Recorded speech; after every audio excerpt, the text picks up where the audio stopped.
পুরা গণভবন ঘিরাও।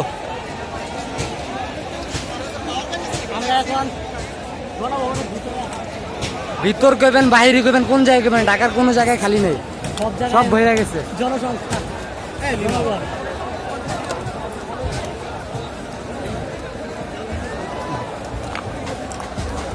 এই দেখেন অবস্থা, মানুষ কই কই।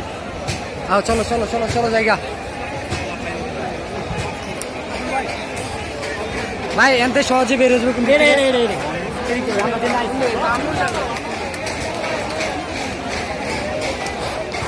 ভাই বিজয় সরণি বেরোম কোন দিকে বলতে পারেন কেউ? আরে ভাই কেউ বলতে পারে না। এইটাই রুট তোমার কইতাছি ভাই। আছে আমার লগে আও না ভাই। এই নামাজ পড়ে এই গাওলটা। আল্লাহর কাছে মানুষ নামাজ পড়ে দোয়া করতেছে দেখেন।